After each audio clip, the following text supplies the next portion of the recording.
Gedişiniz necə sıyrılan xəncər, yaramın içində səssizlik qanar.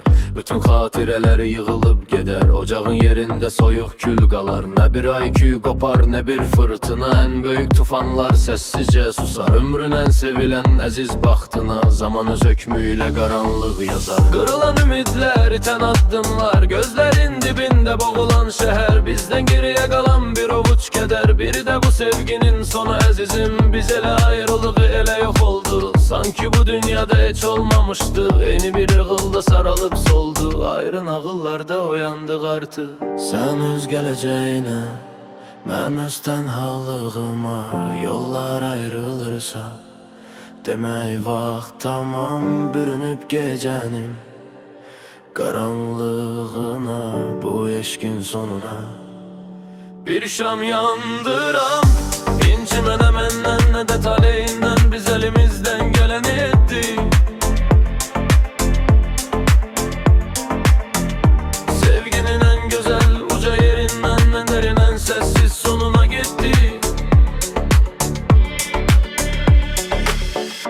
İncimə nə məndən nə də taleyindən, biz elimizdən gələni etdik.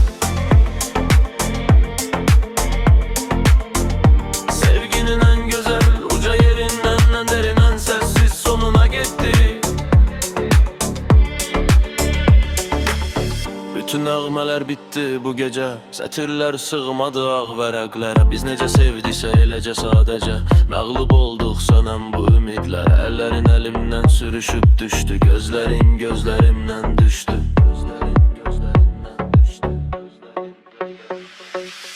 Sən öz gələcəyinə, mən öz tənhalıma, yollar ayrılırsa demək vaxt tamam, bürünüb gecənin qaranlığına, bu eşkin sonuna.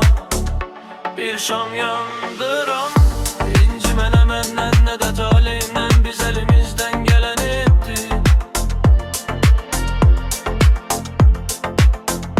Sevginin en güzel uca yerindən, en derin en sessiz sonuna gittik.